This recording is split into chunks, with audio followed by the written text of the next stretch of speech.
The hunt begins before the sun has lifted its head.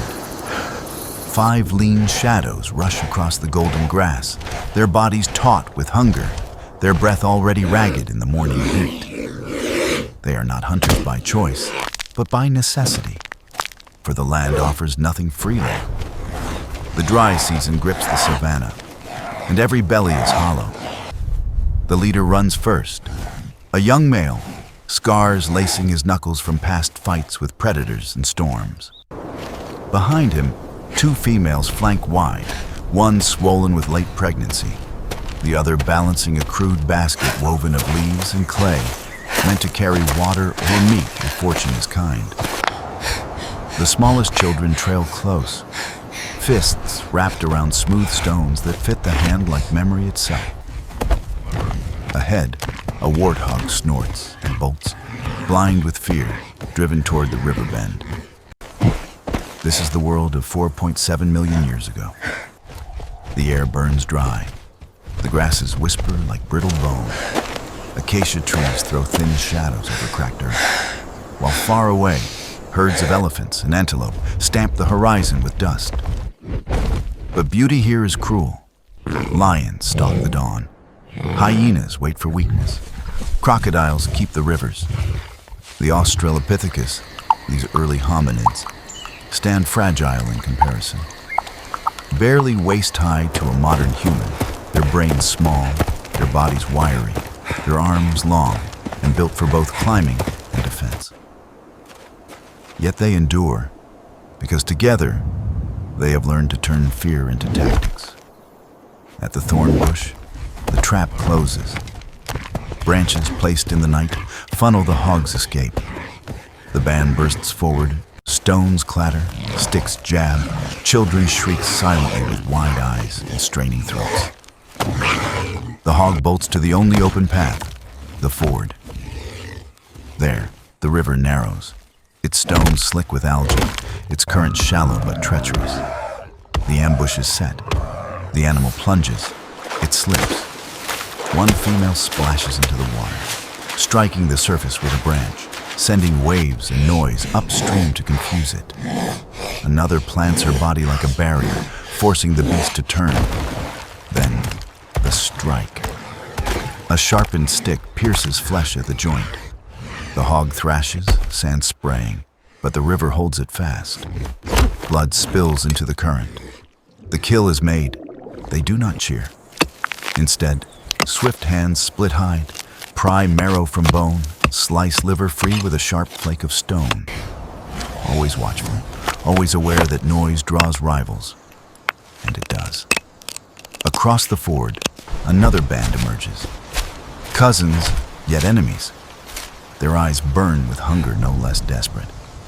The air stiffens. Stones clack against roots. Branches slap the ground.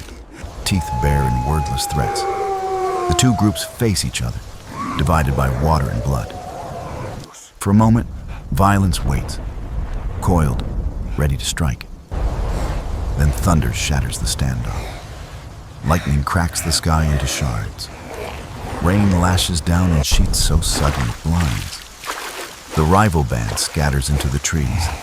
Our hominids seize their prize, dragging the meat to high ground as the river surges, foaming with uprooted branches and the armored backs of crocodiles drawn by the sea. The storm has saved them, but with its mercy comes new danger. Soaked and shivering, they seek their grove, yet the grove is claimed. Fresh tracks circle the clearing, paw prints pressed deep. Lions. The hunters are out. To linger here is death. The pregnant female leans into a tree, breath heaving, eyes wide. The leader lifts his face to the ridge beyond. There, the cave of basalt. A chance. They run. Lightning freezes the scene in a strobe of horror. Their hunched bodies, 3 lionesses slipping low through the grass. One great male behind them, mane soaked, eyes burning. The chase is on. Stones are thrown back in panic. Clay is spilled to slick the slope. One lioness skids, clawing at mud. The others press on. The band scrambles into the cave, the leader at the mouth. A crude spear braced like a gate. Children collapse inside, shaking. The first lioness lunges. The spear cracks. She veers, but the pregnant female, eyes aflame, thrusts a rib bone deep into her jaws, wedging them wide. The cat gags, claws tearing stone. Then, as if the storm itself lends strength, the band surges together, stones hammering, bodies pressing, voices rising in a guttural roar. The lions recoil, tangling in the rain, then vanish into the storm. Silence, dripping. The cave breathes with them. The meat bundle lies safe, blood slick but untouched. The leader's hand is torn, but a child grinds green roots into a pulp and smears it across the wound. Another catches rainwater in folded leaves, tilting it into parched mouths. Life inches back into weary bodies. Through the long night, the cave becomes both shelter and womb. They eat in shadows, trading pieces of flesh, sucking marrow from bones. Hyenas cackle beyond the ridge, but the lions do not return. And then, in the deepest dark, another cry rises, the cry of new life. The pregnant female, bent in pain, delivers onto stone. A child's first breath mingles with the storm's last. A heartbeat joins the band. By dawn, the savannah is washed clean. The band steps out. Smaller in number than the lions, weaker than the herds, yet alive. They move south along elephant trails, meat packed in hide, water caught in leaves, laughter flickering between them in the quiver of shoulders.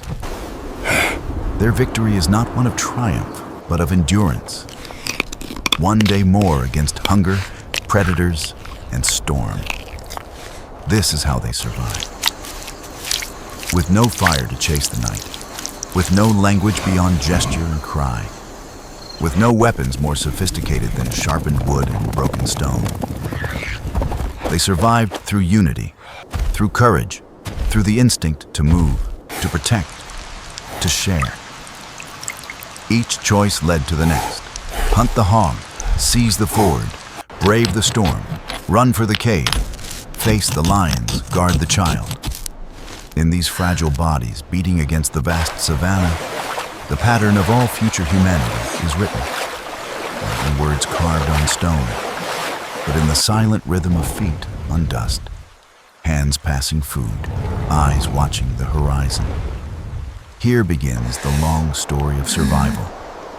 Here, in the breath between predator and prey, is life itself, sustained against all odds beneath the merciless sky.